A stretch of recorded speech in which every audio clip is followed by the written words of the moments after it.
Yun mga idol, gandang hapon sa inyo. Maglilinis tayo ngayon ng bubong, tsaka puputol tayo ng sanga. Yan, oh.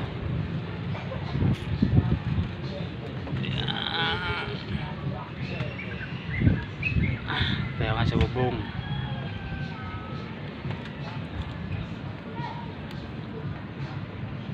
Maglilinis tayo.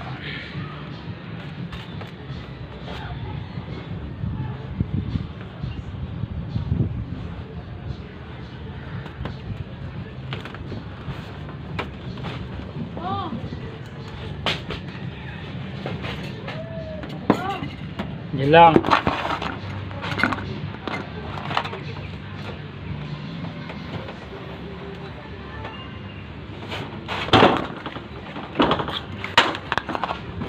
Yun mga idol, yan sineset up na natin ngayon yung camera natin dyan. Tapos kapag siset up natin yan, medyo nahihirapan na konti kasi medyo malayo-layo nilagyan ko ng camera eh.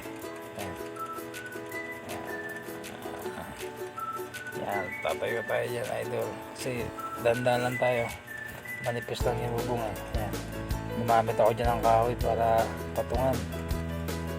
May lumusot tayo sa baba.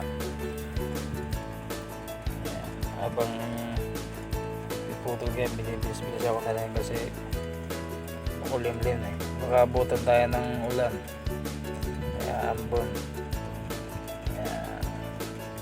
Medyo mababa na rin yung piputulan natin sa basahin na sa bubong mga idol. Yun, yan, medyo abot-abot pa natin yan. Sayang nga mga idol, may mga bulaklak na yung piputulan ko na yan eh. Wala, mababa na sana yung pagkukuha na natin ng mangga pagka nagkaroon na ng bunga.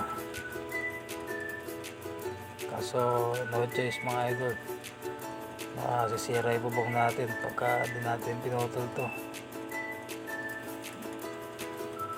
Ayan, tatambakan rin ng mga dahon-dahon, tayo rin mahirapan mga idol. Habang yan, pahinga muna ako mga idol, upo muna ako.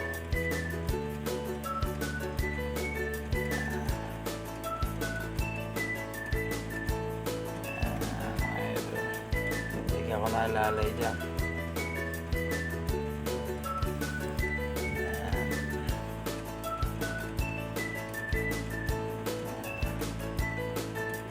Bago pala akong bakit dyan mga idol, nagkape-kape na rin ako para medyo ganaan tayo sa puputol para mag-init tayo. Yan, tumayo na ako dyan mga idol para patuloy yung ginagawa ko. Puputol. Neng! Dapat malaki sako. Dapat yung malaki sako. Medyo pinilikat ako dyan mga idol. Napopo ko eh. Mamaya, tirahin natin yan. Kaya mga idol, papalis kayo bubong dyan. Yun. Matol. Kailangan natin ng malaking sako.